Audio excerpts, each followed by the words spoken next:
guest for us. So give a hand for Leon J.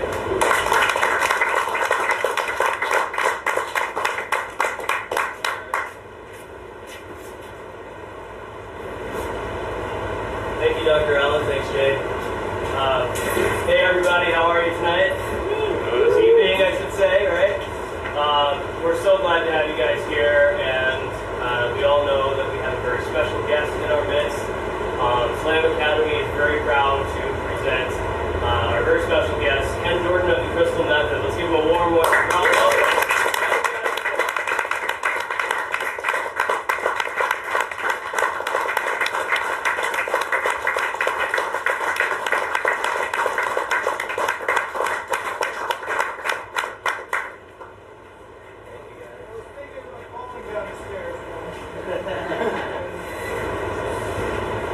So, thank you, everybody. I just want to kind of give us a little roadmap as to what we're going to be doing with our time together.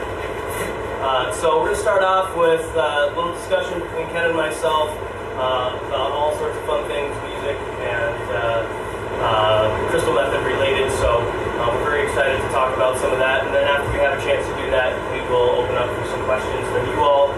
So be thinking, start those gears turning, and see if you can come up with some questions for Ken that I know would be very valuable answers to get on it. So, again, we're an Ableton Certified Training Center, so you can see the Ableton stuff here. Very pleased to be able to do opportunities like this, but let's dive right into it. So, again, Ken, thank you so much for joining us. Really appreciate it. I love the school. Thank you, thank you. It's an honor to have you here. We couldn't be more pleased to have you spend some time with us and check out what we're doing here and spread the good word of Ethan. So, always good to see people learning how to take my job. Well, I think we definitely have some aspiring producers that would love to do that, but it's hard to say that that's coming anytime soon, but you never know. So, I wanted to maybe pose a few questions to you.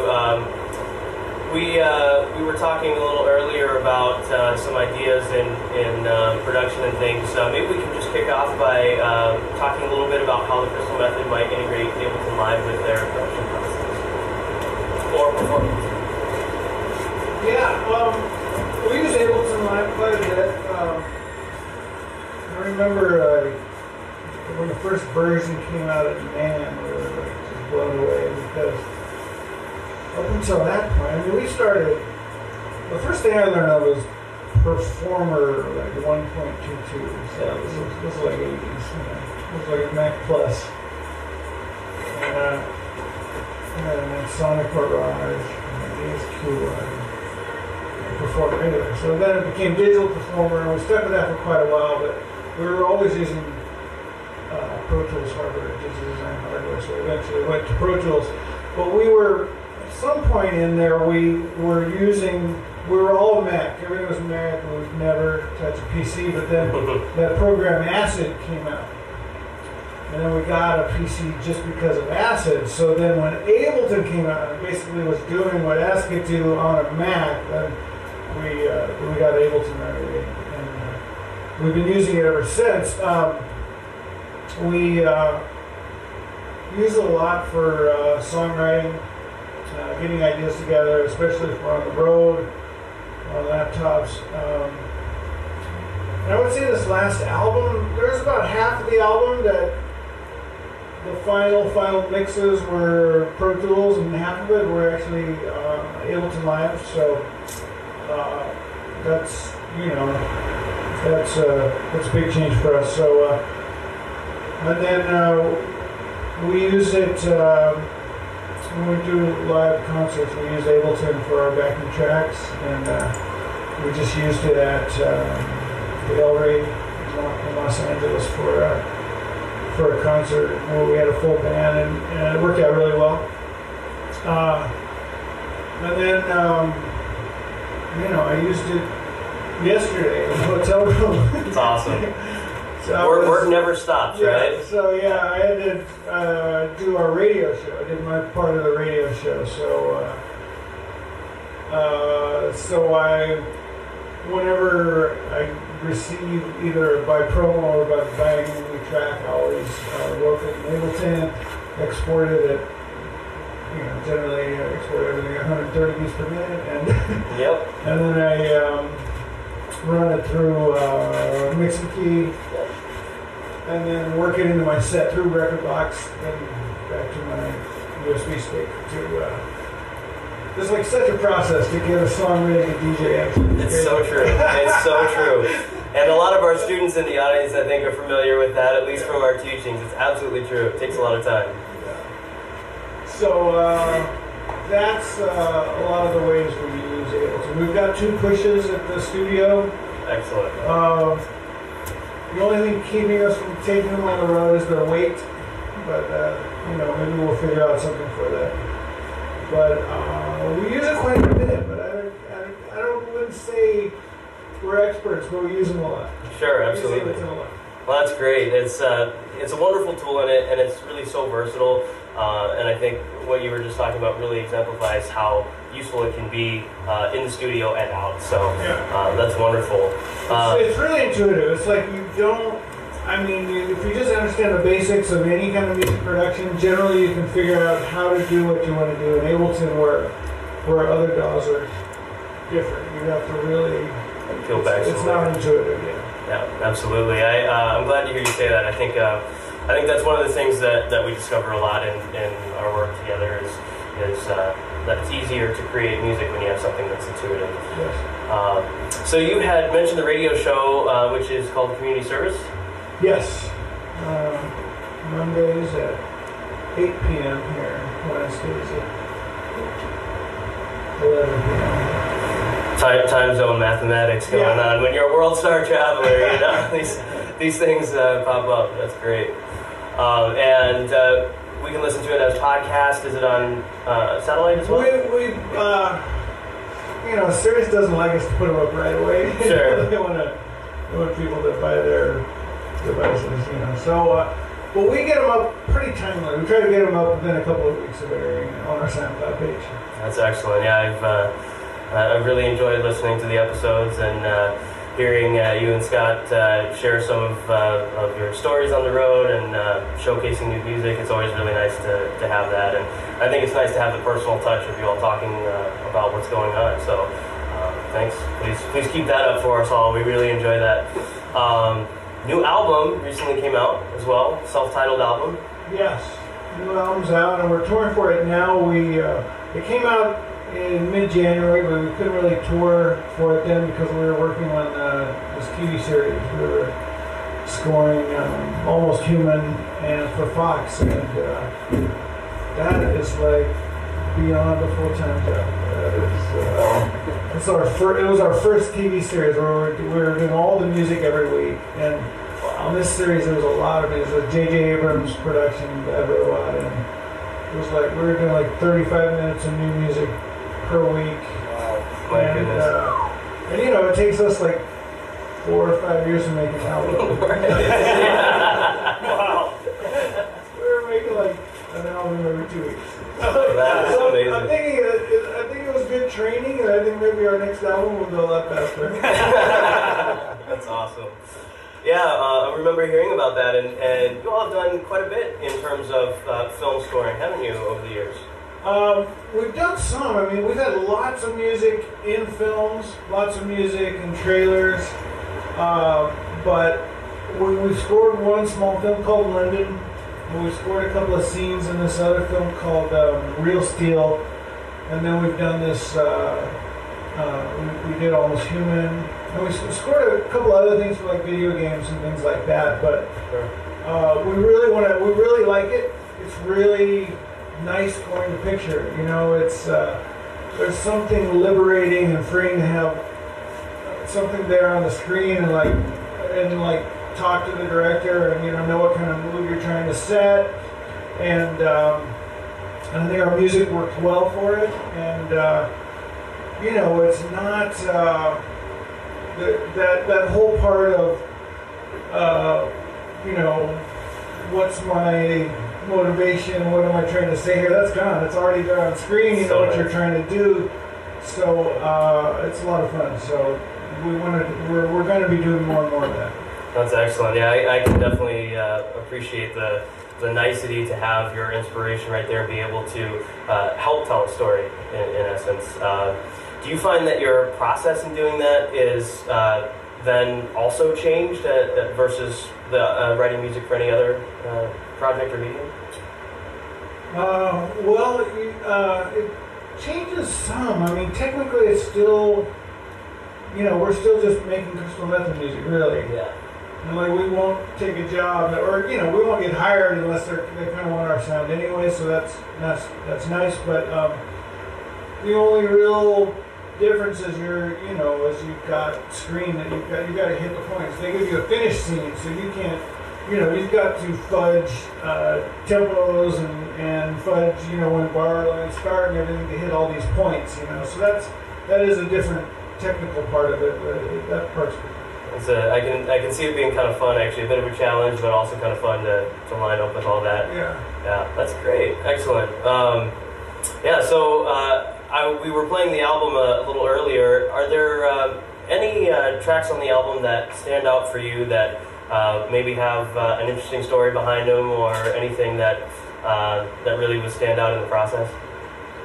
Well, there was.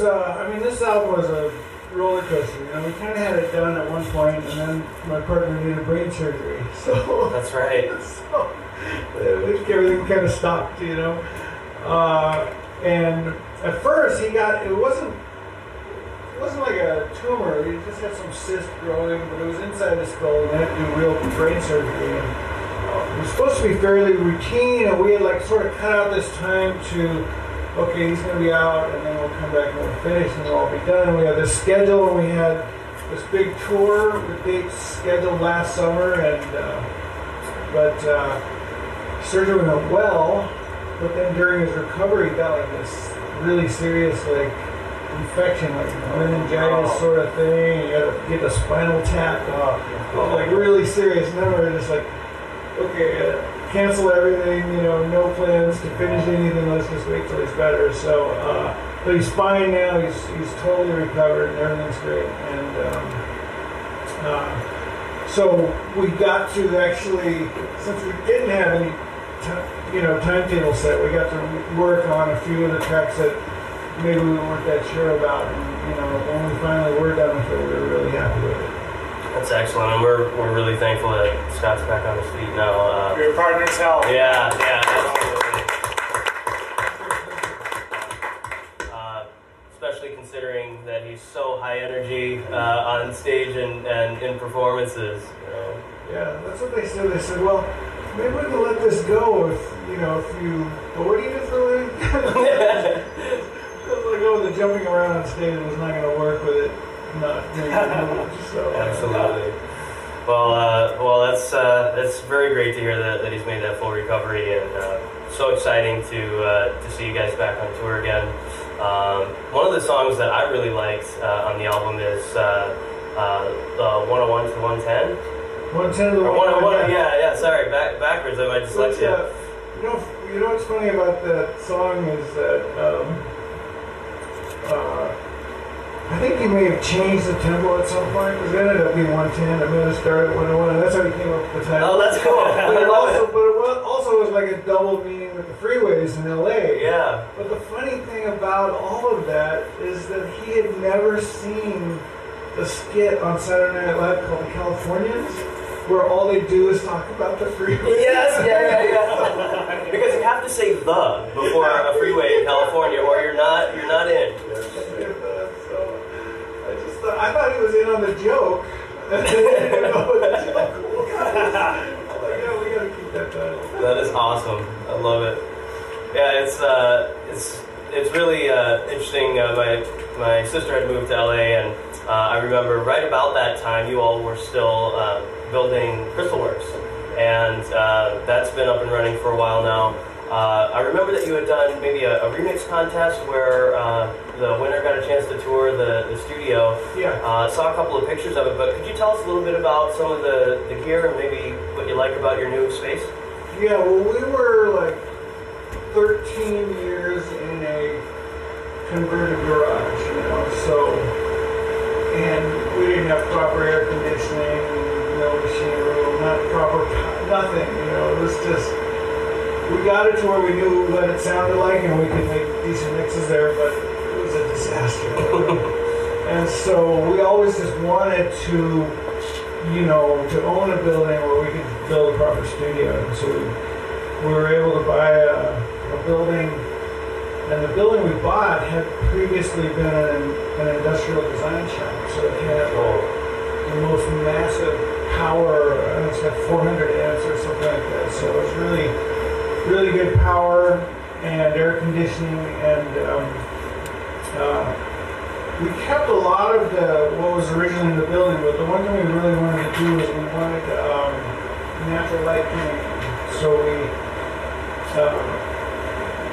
only in the control room is where we had to knock down some load-bearing walls and raise the roof, and then we have these. Literally. We've got these 4 windows around the center top area. That's great. And it's really nice with natural light.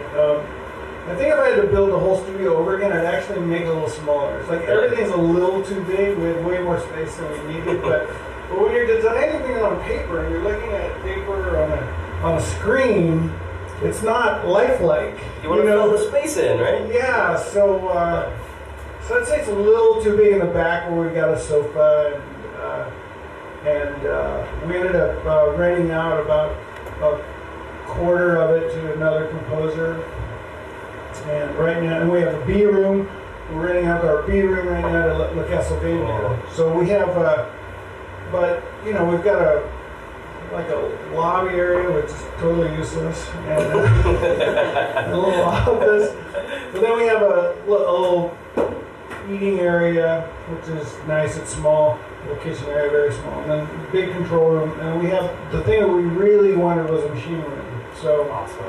Everything that generates noise or heat is locked in this quiet room that's air conditioned, and that's perfect. I mean, we used to have a really loud noise floor, because of all the drives you hear, air conditioning. So now we have a really low noise floor, and this is really great.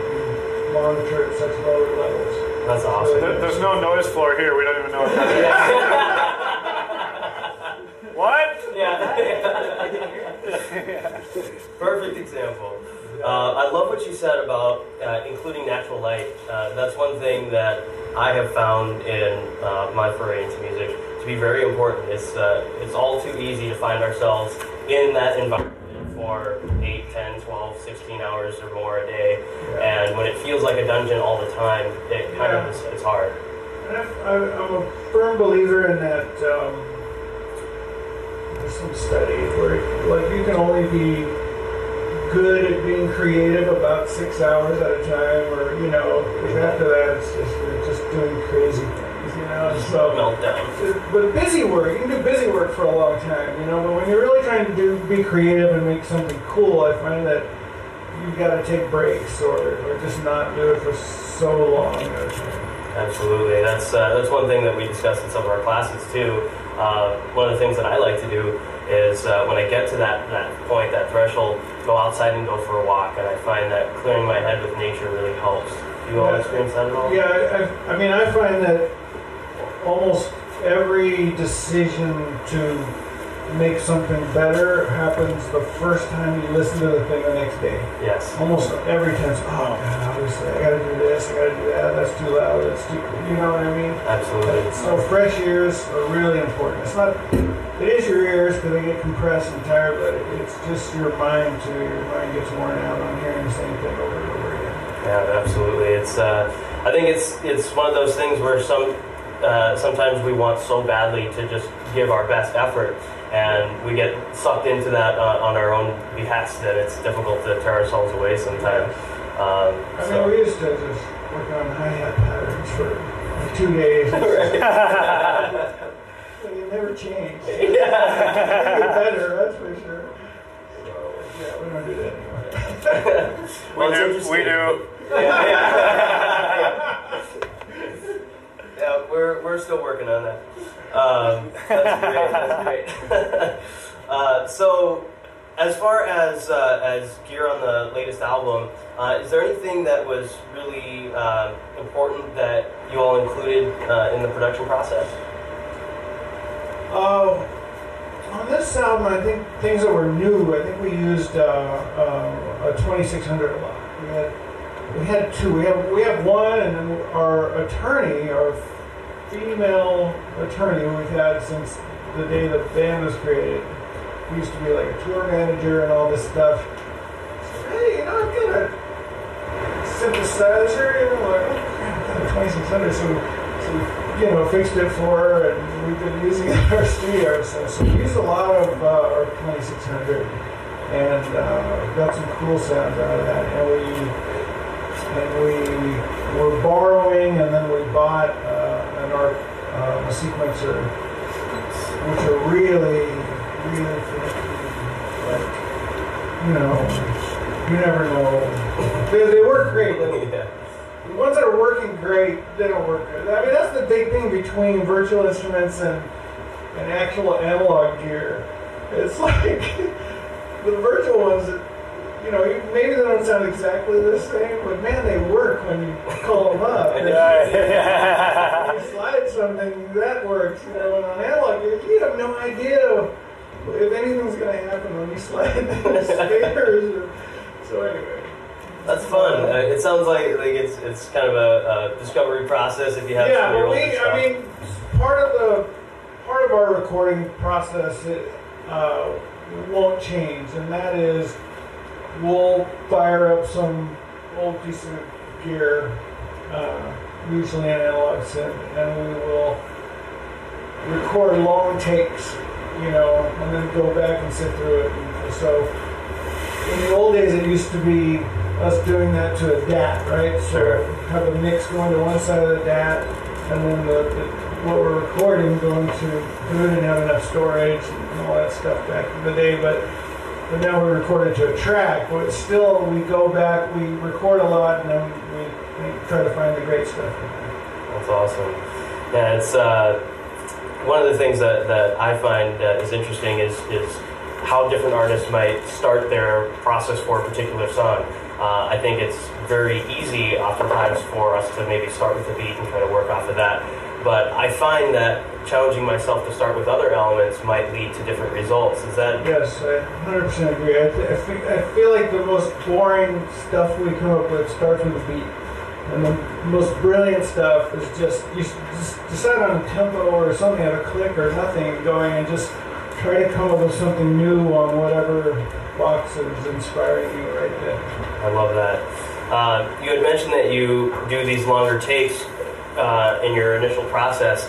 Would that be for jamming on a single song, or would you even just kind of free flow and do multiple songs in one take and start to pull things out, or is there any science to that? We do if we're getting way off the, if there's a song we're working on and then there's something else and then we find something cool, but it doesn't work in that song, we will try to make the effort to save that as a new session, saying, this is something else to be worked on later. And we have a folder of future crystal methods. That's great. I'm glad to hear you say that, because I definitely have the same kind of folder too. It's a bunch of different projects and ideas that are in the works, and always there at bat, so to speak.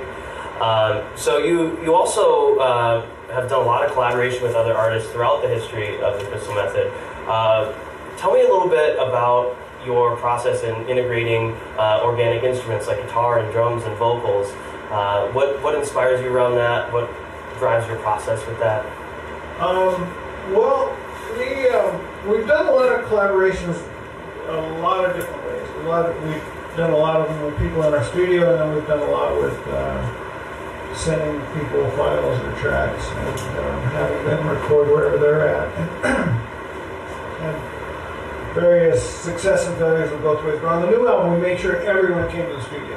It was like we made sure we were friends with everyone. We actually knew them, and they came to the studio. And we think it worked out better, but it just made us feel better. Absolutely. Because I never feel right about just like having the hired gun just to do their professional duty and send us a file. It's doesn't sound like you're making art, you know. So that's what we did on this album, and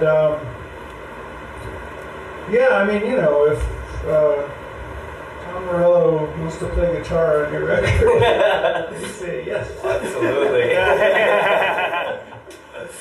Absolutely. That's really cool. That's a cool aspect to music that you all have been making that I really like. Is feeling like, even though it's electronic music, it has a basis in an organic feel, and it always seems to me like there is something distinctly different about the music that you all make because of that quality. So I find it really exciting and great that we see continued collaborations with you all. So we love that. So I wanted to maybe talk a little bit about a few other things here. So there's a foundation that your wife has started recently, is that correct? It's called the Electronic Music Alliance, and it's just doing a few things. One of the things is DJs donating their time for charity events, and that's called Play It Forward. It's a program they have, which I've done a few of those things in the past, and we're trying to encourage other DJs to do that. And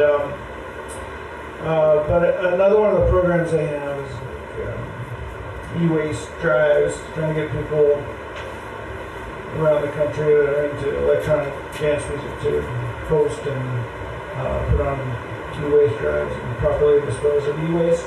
We love that. Yeah, we're big fans of that. Oh, great. And but one of the things EMA is doing right now, what they're most interested in, is like harm reduction at festivals, which is a really touchy thing, because the obvious answers are ones that promoters don't want to do, because the obvious answers are to educate the people there and to test these crazy pills that these kids are getting. But if the promoters agree to test the pills, then they feel like they're saying, oh, we are admitting that there's a bunch of drugs here, so they don't allow them. And there's a really good company called DanceSafe that does testing and has all these programs, but DanceSafe isn't.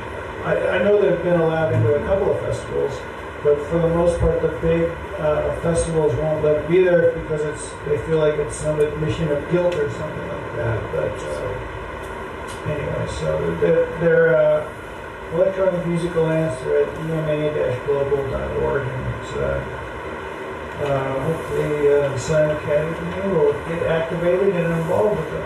We would love to, absolutely. We're definitely on the top of our radar. Can you say that URL one more time? ema-global.org. Excellent. Thank you, JP. Yes. There are more. Yes, there we go. I've got Facebook. Let's do what I'm giving you one of these Twitter, for everyone. Dash. Like Dash Global, got it. Taking notes. Excellent. So yeah, we're very excited to hear about all of that, and Slam Academy would love to continue to develop a relationship with the Electronic Music Alliance. So very excited about that. We also have a show coming up for you tonight. So you're in town playing at the Skyway Theater. Skyway Theater, yes, at the Loft. At the Loft. Oh, at the Loft. Okay, yeah. Excellent. That's the Loft. Okay, thank you. The Skyway Theater is really good. Yeah.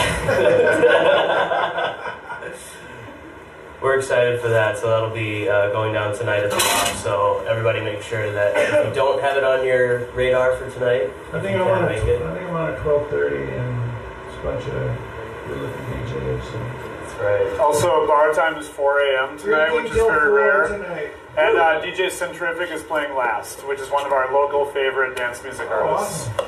Yeah, so we're all going to be there pumping. Great. Yeah, we're excited about that. Absolutely. Excellent. So, his name's Steve? Steve Centrific. Yeah, I met him. Oh yeah, you met him. Yeah, he's. That's my boy. He's been a fan of yours since we met, like in the early '90s. Oh, cool. Yeah, man. Excellent. Well, maybe we can kind of redirect to some Q&A from the audience. Sure. again, thank you very much for entertaining some of those questions, Ken. What questions do you guys have? Let's start with a show of hands, and I'll pick some things out. Let's start with Steve. We have 2 questions. The first question is, we're all on the guest list, right? I'll see what I can do. Very diplomatic. Second question is, so some of us are brand new to all of this, myself included, and some of us are old veterans and whatever. But in your opinion, what's the best way to kind of market yourself and get yourself out there so you're making connections and landing gigs and that kind of stuff? What's been your experience over your history? Yeah, man, it's such a whole new world. So when we first started, when we first were making demo tapes, we were sending them to record companies, and there are no more record companies. So it's all digital now, right? Well, there's like 2 record companies, maybe 3. I don't know. They're only interested in the super big pop acts. But anyway, so what I would say is it's basically still the same. There was a point in the EDM world where none of the DJs made their own music. Nope. And now all of the DJs all the big DJs, they all make their own music. Well, maybe they don't make it themselves, but they hire people to. Those things that you have to, right? You have to have your name on something. You have to, but that was our thing in the beginning. We didn't even DJ the first few years. We were putting out records and playing live. But so I think to develop a sound and then to release music. And at the beginning, you just have to release it for free. You try to get people to come to your events. So, and then through all that, you'll build all your numbers up on Twitter and Facebook and all that. And then try to play gigs and get gigs. And it's really, unfortunately, it's really like this numbers game with social media and stuff now. And even though a lot of these acts have been busted by buying all these hundreds of thousands of purchases or downloads.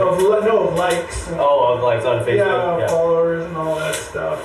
But people still really look at that. Like promoters look at how many likes you have and how many followers you have and all that stuff. But I would say some things can't be faked, and that is if you have if you get a lot of people liking you on SoundCloud, and then if you can't find a label to put out your music, then I think there's still ways to sell it on Beatport, I think, right? Without being signed, and try to develop a following, and please, just for my own personal taste, just try not to make every song sound like Martin Garrix's Animals. I think you'll find a lot of us. Have you guys heard that thing, Epic Mashley? No. Haven't. Look it up. Epic Mashley. It's like somebody put together a track. It's like all the big Beatport songs. It changes every 2 bars, but you can't tell the song ever changes. I have heard that. It is astounding, isn't it? It's embarrassing. It's like, this is... Ken. Mashley? Epic Mashley. Yeah, I don't know if there's any dashes or anything. No, it's just a search, a Google search, right? It's a SoundCloud search. Okay, yeah. Got it. So, but even though I'm saying that, all these copycat songs become really successful. I feel like electronic dance music is the worst genre of music for copying I've ever seen. Like, nothing like this has ever happened in the pop world, rap world, rock world. I mean, literally carbon copies of the exact same song with just the slightest variation. Come on, Dr. Dre didn't do that with Parliament? Well, maybe he sampled it, right? Yeah. But, I'll stop talking.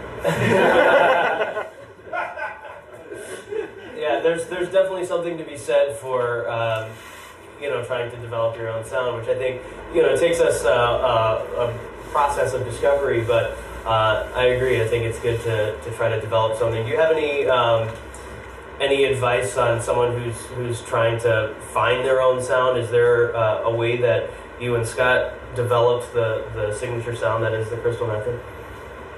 I think it was just a result of like what our taste in music were. I mean, we liked electronic. We wanted to make electronic music, but we liked, you know, Led Zeppelin and AC/DC, and so this sound sort of just kind of developed, and so now, so I mean, it's kind of limiting in a way. I mean, we're not good enough to make every other kind of music, you know? So the music we make kind of does have I mean, we just hope it kind of retains our sound, but we think we're making new and brilliant music all the time. That's great. What other questions do we have? Luke?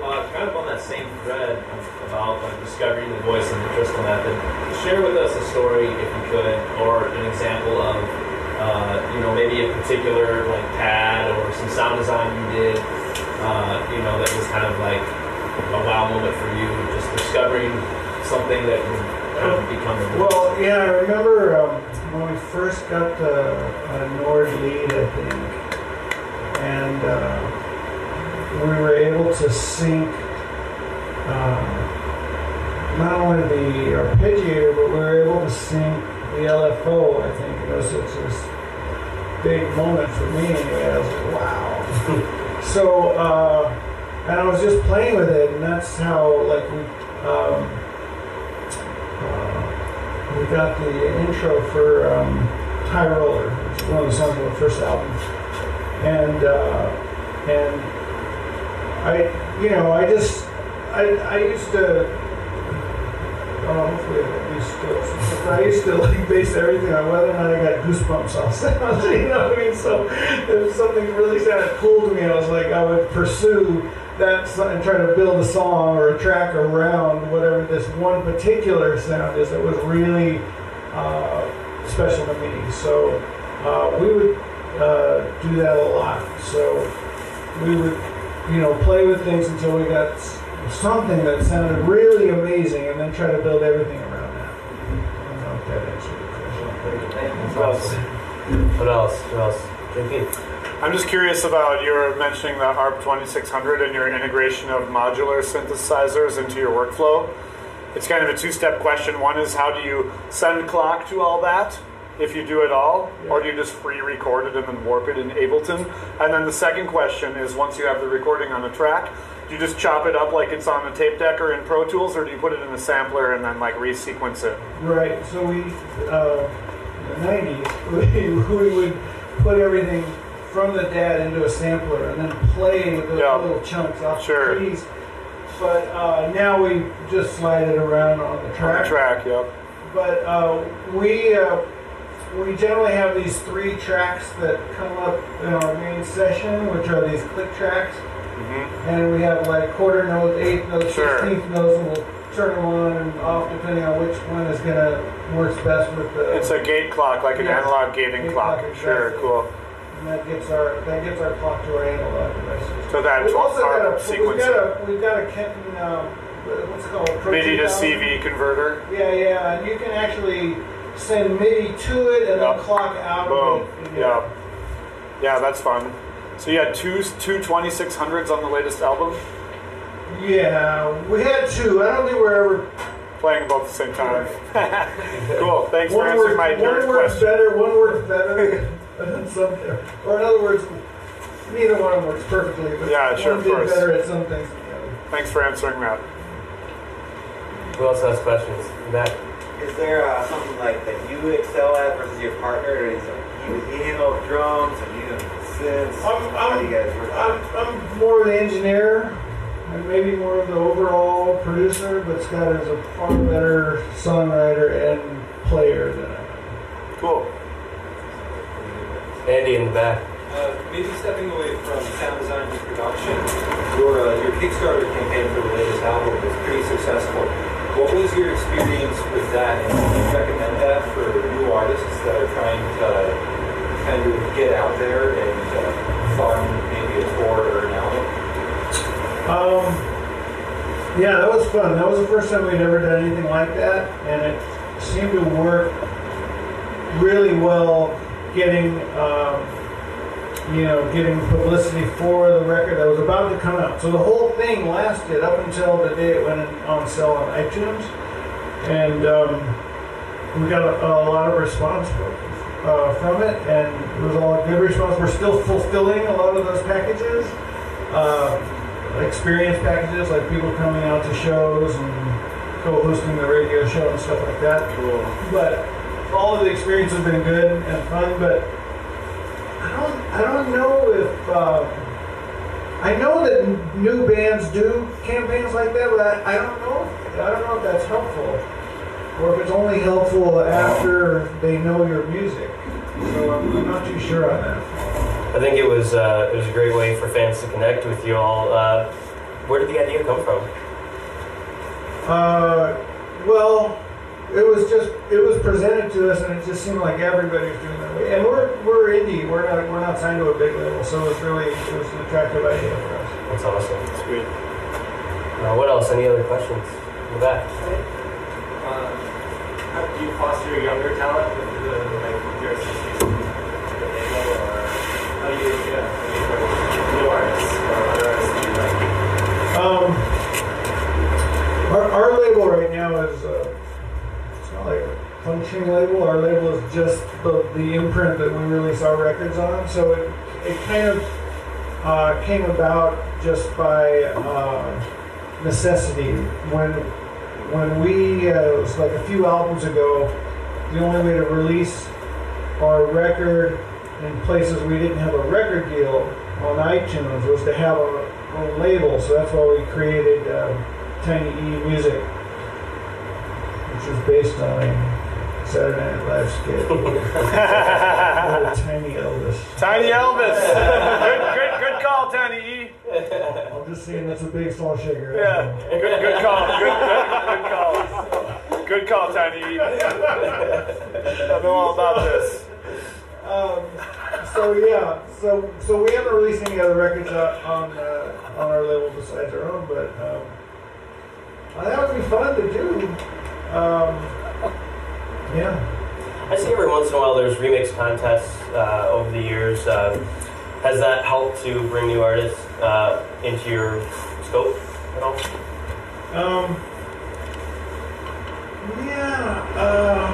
A couple. Yeah, there's been a couple of good ones on that. We haven't done any remix contests on the new record because it just seems like there's a whole bunch of remix contests out there, and I didn't know if we would get any notice. There's so many huge acts doing it all over the place. There's not a need for it, so we haven't done it on this series. Sure. Any questions? Going in the back of it. So, just for starting out, is there any signals for when we should start posting stuff, or is it a track too early, or when do you think a track is ready? Yeah, I will say this. I would say if you have a bunch of things you're working on and you're not if you know for sure that they're not ready, I wouldn't put them up there. I would only put up great stuff. I would not put up just everything you're working on just because it's more material. I would say one great track is way better than having 5 mediocre tracks out there, So ask your friends, play it out, and people will tell you if it's good, and then you'll start realizing, that's one of the most important things to have is to have ears, which has nothing to do with anything except just knowing when something sounds good. Which is, I don't know, you teach that. Right, yeah. But everybody has it, because if you like music, then you already have that ability to identify great stuff. So now you have to listen to your own music with fresh ears. That's one of the key important things, to listen to it in somebody else's head. So decide to yourself, I'm going to listen to this track like a 14-year-old girl. I'm going to listen to this track. Great advice. Yes. Pro tips, you guys. Pro tips. Brought to you by Slam Academy. Yeah, that's right. And I'll go. In the front. I got one. Back in the 90s, it was a revolution, musical revolution, right? You said you guys work for the garage band. How you guys decide to take this seriously? Like before the fame, before this like the albums, and how you guys decide and like, all right, let's work out and let's do this together. I think Scott and I decided that this is what we wanted to do. Like when we first met, when we first got together to work on music, we were 100% working on tracks for like other singers. That was what we were doing, and this was this was a long time ago. And so, but 20-year anniversary recently, right? Yeah, no, this is beyond. This is more than 20 years. It was like 25 years ago. So, and then I moved to LA to work as an engineer for a producer in LA, and then Scott came out about a year later. But right at that time, the whole LA rave scene was taking off, and so then the music we were making, it wasn't really so vocal based, and that's when we decided, okay, we're going to just release music as as a band ourselves instead of relying on vocalists for the track. So at that moment, that we knew that that's what we wanted to do, and we were just, we were living and breathing that 24 hours a day. I mean, we were completely dedicated and trying to learn as much and figure out how to do things. And so, I mean, you have to me, it seems like you have to live it. It can't be something you're not dedicated to. It really is a lifestyle. Yeah. Absolutely. Hey, any notable releases from the pre-Crystal Method days when you were just producing other people's cuts, like 80s jams? Yes, good question. Yes. Yeah, there's a trail of Crystal Method history. There's a track called Body Slide from an artist called Cardinal. Okay, go on. Body Slide. Slide, Body good. Slide. Slang. It might be one word, Okay, and we're not listed on it, but we did the remix. cool. There's another one called Supreme Love Gods. Is that a band? I like that name. Not Supreme Should be. Legions. Supreme Love Gods, something like that. That could be a few words. If it's not a band, it should be. And that was another. It was like another uncredited remix we did, and then way back before any of our singles or anything came out, I think we did a Moby remix for a really bad record. I love Moby. What's that? But he did this record called Animal Rights, I think, and it was kind of I weird remember. rock, where Yeah. he was almost like rockabilly, sort of. And there's a song called Come On Baby. Come On Baby, yeah. And was that under your band's name? That was under the Crystal Method, yeah. Okay, great. So a few I can think of. Super question. I remember on our first demo we did this really bad, really techno version of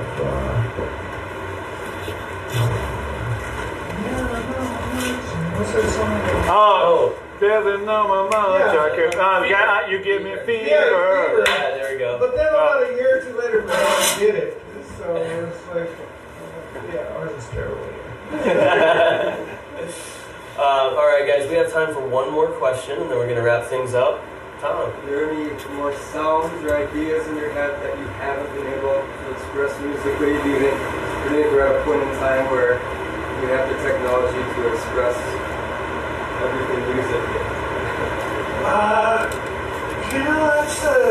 That's a good question. I mean, I don't think so. I think that's why we're still working on music, because I don't feel like what I hear in my head sometimes gets out there. I mean, that's a skill, and maybe I should be better at it, but I feel like there's a lot more and a lot more different, not necessarily styles or genres, but there's just a lot of sounds that I want to make, a lot of records I want to make. I know what the sound is in my head, and we haven't done them yet, so yeah, there's a lot more to do. Awesome. We definitely look forward to that. One more question. One more question. One more. What kind of music are we going to hear tonight at your gig when you play? Well, you'll hear a lot of our stuff, and then some, you know, you'll hear some, you know, some of the kind of beatport electro sound that I like, and some weird mashups and things like that, and maybe one or two remixes that we've had something to do with our new records that's not out yet. So any big cut that's driving you wild right now? Come on, one. Say it. There's a track I heard somebody they got offered to open for us in LA, and it's kind of an electro thing, but it's got this really meaty, almost guitar hook thing, and it's Joseph Plant or Jacob Plant. And what's the name of this? Jacob, I think it's Jacob Plant. What's the name of that song? Anyway, I'm going to play that tonight. Is that promo or is it available for the kiddos? I think it's out. I think you can buy it. He's on Aoki's label, so that means definitely you can buy it. Oh, right. Cool. I love it. Excellent. Well, just to wrap things up here, Ken, thanks again so much for joining us today.